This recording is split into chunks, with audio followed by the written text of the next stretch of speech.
Alright, hello once again, Jeff Scott of Rankin Technical College. I've been going over a series of video presentations I'm making based on the PowerPoints for two different books by the Muroc Company.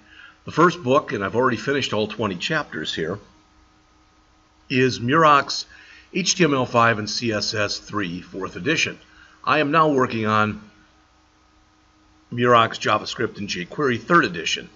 These books are the two books that are used for the Rankin Technical College AWD or Application and Web Development 1000 Web Development Technologies course. So far, again, I've finished the HTML5 CSS3 book, and in the JavaScript book, as I oftentimes do, I'm doing them a little out of order. I've done all of Section 1, but I'm doing Section 3 next. All right, and I've done Chapter 13, how to work with number strings and dates. So it's time for Chapter 14. How to work with control structures, exceptions, and regular expressions. All right, one of the things that I want to do is, let's see.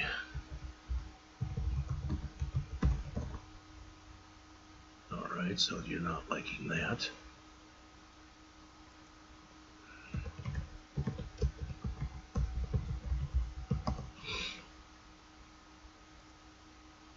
Don't know why, but so we're going to look at that in just a bit, even though I've shown it before. So I'm jumping into Chapter 14. As you can see, it's entitled Working with Control Structures, Exceptions, and Regular Expressions. All right. Talk about the identity operators, break and continue, using switch, conditional operator, ands and ors. Some of this is a little bit of review. Some is new, like try catch for errors, creating and throwing error objects, creating regular expressions and actually using them. All right. So this is just more of the same. So I think it's best to just let's get into it. All right. So here are the equality operators. We've looked at these before. Remember, single equals in JavaScript, as it is in most other programming languages, is used for assignment. So if I say x equal y, that means take whatever value is in y and attempt at least to assign it to x. On the other hand, if I say if, and then I've got in parentheses x equal y, then I'm checking them to see if they hold the same value. All right? And I don't know if they get into it in this chapter or not. If you want some, I'd say interesting reading. How about different reading? You might want to go in and look at, basically Google Java truthy and falsy, because they've got different values that they consider to be true, in other ones they consider to be false. But that's the way they're literally referred to, as truthy and falsy. All right, there's again not equal. What the identity operators, it might make more sense to show it to you like this, okay?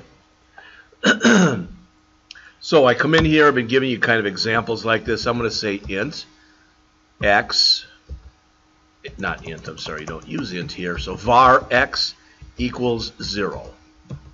Var y equals double quote 0 double quote.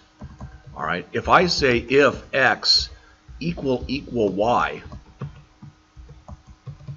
and then let's just say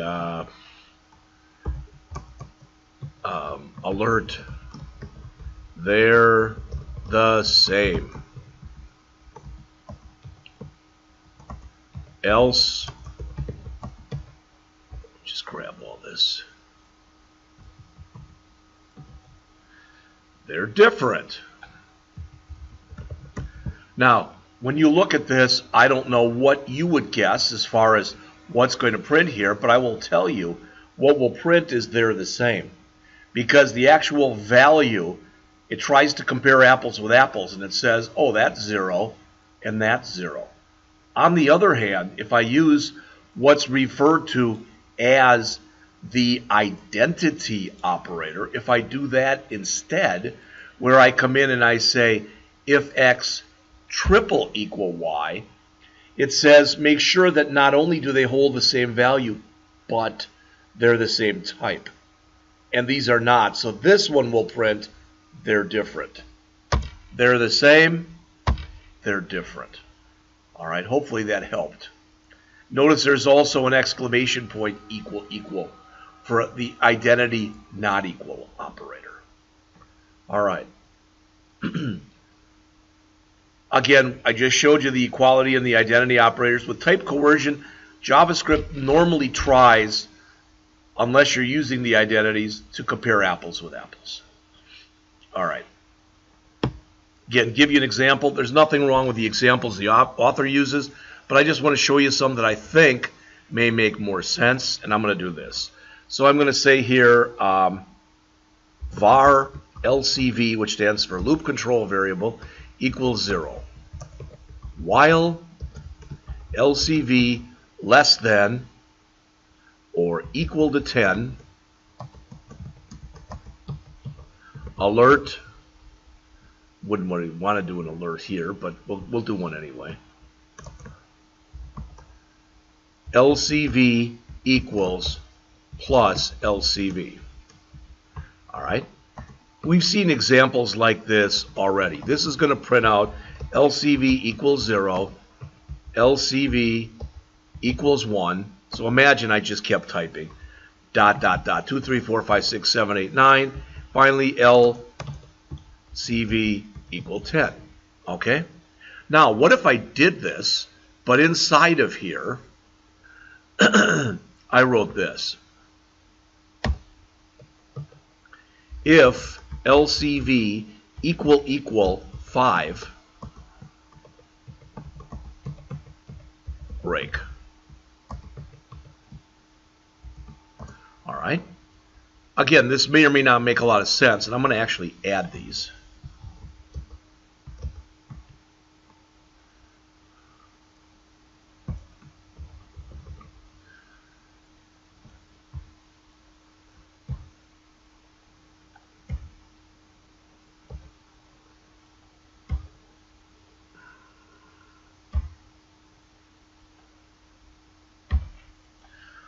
So the way we had this originally,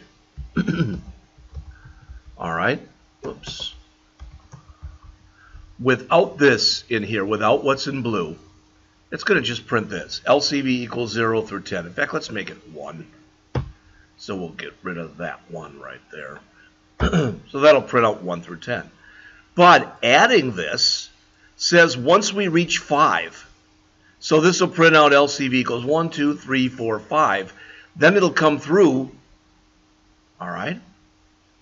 In fact, the way it is right now, I guess it's going to be a, we're going to have an infinite loop. Let's see. Let's turn it back to 0. And let's say here, plus LCV. We're still going to have the same results we had before. 1, 2, 3, 4, etc. But now with this, okay, so at equal 4, we add 1 to it, and now is equal to 5. This says, get the heck out of the loop. So this, the way with the break statement, those won't print. None of those.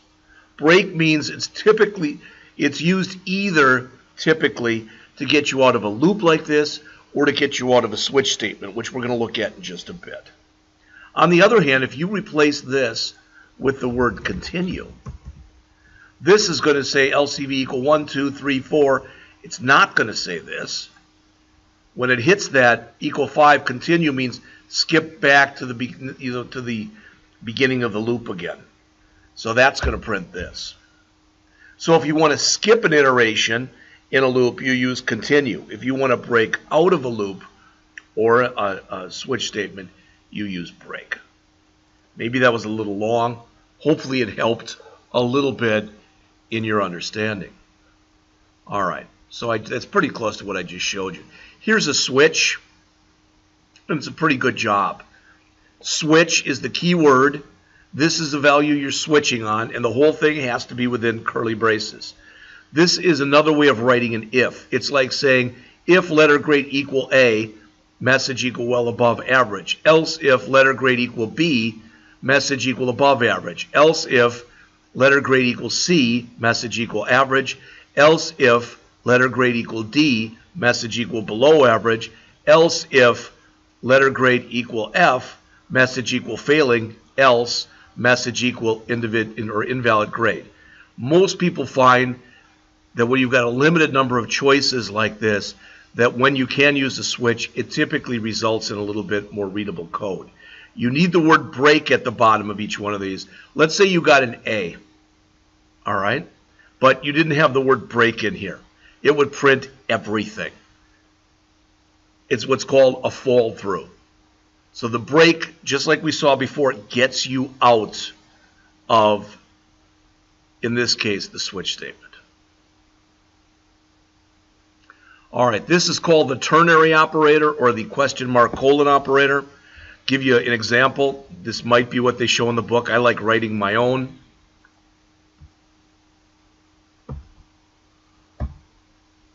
So I'm going to come in here and I'm going to say int x equal 23.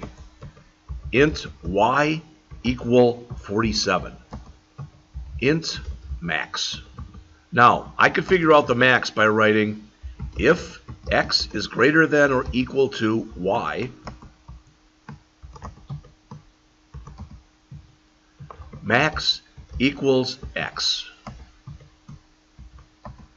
Else, max equals y. And there's absolutely nothing wrong with that. In this case, max is going to be set to 47. But you'll notice here we have 1, 2, 3, 4, 5, 6, 7, 8 lines of code. Many people write their code like this, which is totally fine.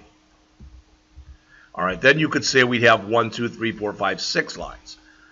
It doesn't matter which way you do it, so I'm going to put those back. All right, and I'm going to say, what if I want to write this in one line? Then I can type in this. Max equals x greater than or equal to y, question mark x, colon y. So what I'm telling you is this does the same thing as this. What this says is check if x is greater than or equal to y, do what comes after the question mark. So take x and assign it to max. If x is not greater than or equal to y, do what comes after the colon.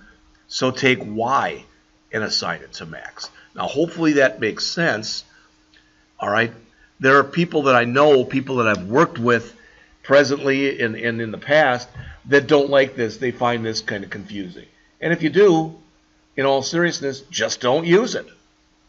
All right. But it will result in less code. Okay. So they've got examples on where they might be used. I'm not going to go through any of this stuff. And in OR, all right, we've talked about this before. All right, so this would say state. Notice we're using the identity operator here. All right, always recommended unless there's a good reason not to. But here, if the state was California or the state was North Carolina, when you were doing stuff like this, you never ever want to use an AND with two ampersands. It would make no sense. How can a state be both California and North Carolina? All right.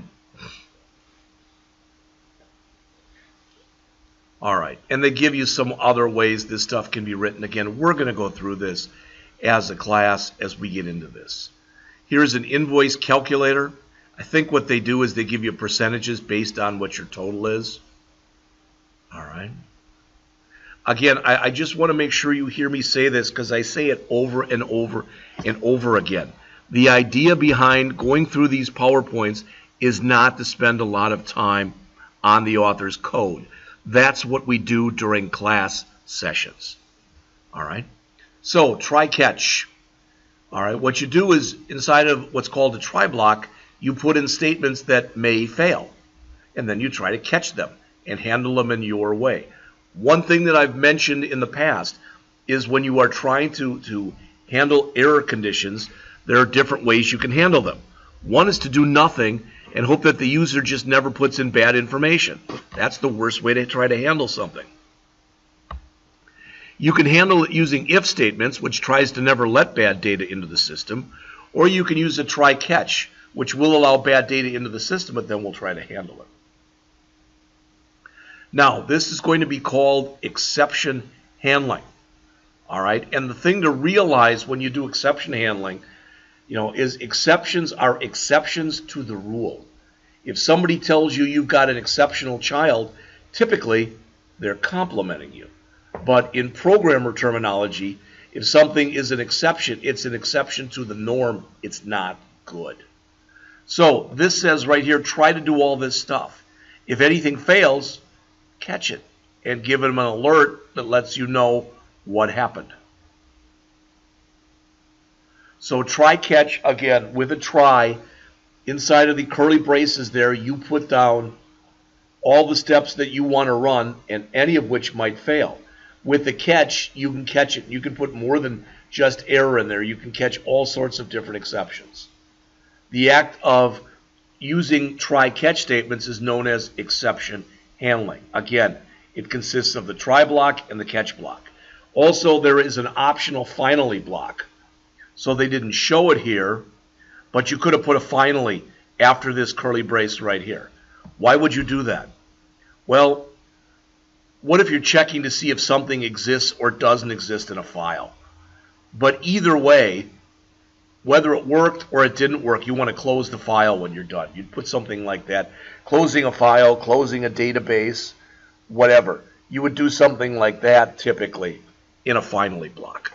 All right, the finally always runs, whether you do the try and it succeeds and you don't do the catch, or whether you do the try and it fails somewhere and you do the catch.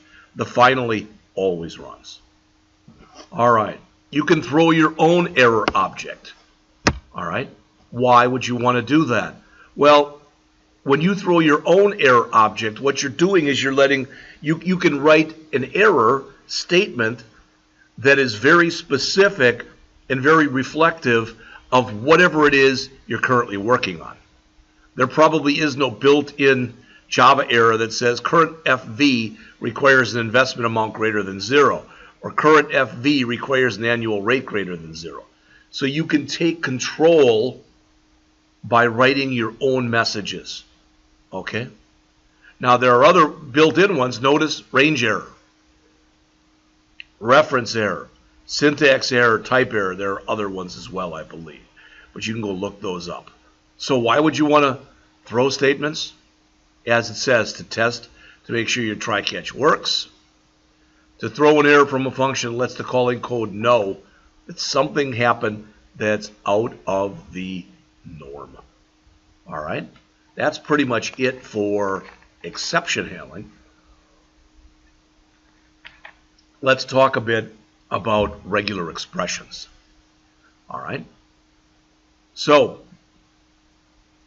this example right here, good or bad, this says I've got a pattern, and the pattern is the word Babbage. This does the same thing. So why would you do this? What regular expressions allow you to do is to go search something for something else. Now, I'm going to give you an example, not a great one, but it's the first one that came to my mind. So I'm going to come in here, and I'm going to type in, how about Dr. MLK, I have a dream speech. All right? So there's a PDF of his I have a dream speech. All right? So it's 6 pages long. What if I wanted to know how many times in here he used the word slave, let's say, all right, which is a derogatory term. In fact, let's just say, remember, we refer typically today of people as being people of color or whatever, but let's just say there was a word in here that we wanted to use, all right? Back in 1963, so 56 years ago approximately, when this speech was made, I believe that rather than calling somebody an African American or calling them black or calling them whatever, the word Negro might have been used. So I could do this. I could come through here and I could do a Control F and type in Negro. And you can see by looking at that, it's in here 10 times. All right? So I can do this. Okay? What if this was a really long document, like the Constitution of the United States of America, and I wanted to find out in the Constitution all the times the word equal was used. I could do the same thing. Or I could work with regular expressions. So what regular expressions allow you to do is they allow you to search something for something else inside of it. All right? So we saw this Babbage. So here we're checking to see if inventor has the word Babbage in it. You can see it does, so it'll return true. And here we're checking to see if programmer has the word Babbage in it. It does not, so it returns false.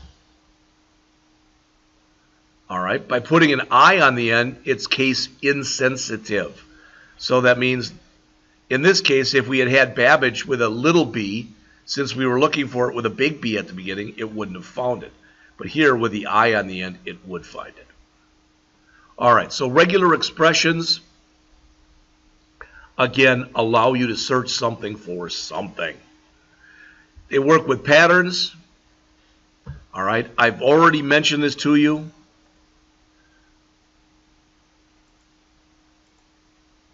Oh, where did I put it? There. Regular-expressions.info.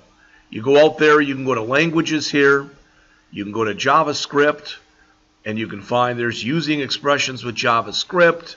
Here's a bunch of examples. Here's the regexp method. Here's how to use that method. Here's replace, etc. You get the idea. All right. I've also mentioned in previous lectures going out to HTML5pattern.com. And you can go out there and, for example, if you want to make sure that you're setting up zip codes correctly, or if you want to make sure you're setting up phone numbers correctly, etc. So there's all sorts of resources out there that you can use to do this stuff. All right.